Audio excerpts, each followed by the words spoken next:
All right, connected to this specific development is a major milestone for India's maritime security. Prime Minister Narendra Modi dedicated 3 frontline naval combatants, INS Surat, INS Nilgiri and INS Vagshay, to the nation on the commissioning at the Naval Dockyard in Mumbai earlier this morning. Now, remember, the commissioning of these 3 significant assets marks a leap forward in India's vision of becoming a global leader in defense production and maritime prowess as well. Also, just to give you a background and some specifications, INS Vagshay is also called the hunter-killer submarine. It's equipped with torpedoes and anti-ship missiles capable of both anti-surface and anti-submarine warfare, apart from intelligence gathering and mine-laying capabilities. Let's take a look at INS Surat. It's a guided missile destroyer, one of the largest, most sophisticated destroyers in the world, and the indigenous content here is 75%. Equipped also with the state-of-the-art weapon sensor packages and advanced network-centric capabilities. INS Nilgiri, the first ship of the P-17A stealth frigate project, incorporates advanced features for enhanced survivability, seakeeping, and also in many ways reflecting the next generation of indigenous frigates. 15 जनवरी के दिन को army day के रूप में भी मनाया जाता है। देश की रक्षा के लिए अपना जीवन समर्पित करने वाले प्रत्येक जाबाज को मैं नमन करता हूं। मां भारती की रक्षा में जुटे हर वीर वीरांगना को मैं आज के दिन बधाई देता हूं।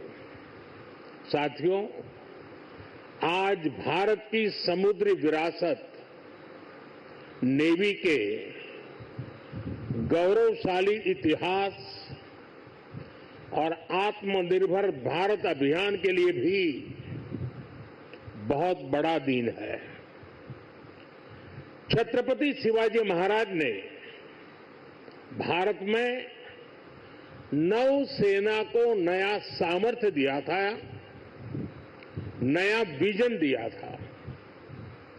आज उनकी इस पावन धरती पर 21वीं सदी की नेवी को सशक्त करने की तरफ हम एक बहुत बड़ा कदम उठा रहे हैं।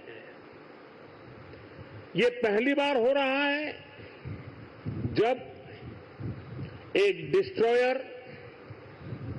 एक फ्रिगेट और एक सबमरीन तीनों को एक साथ कमीशन किया जा रहा है।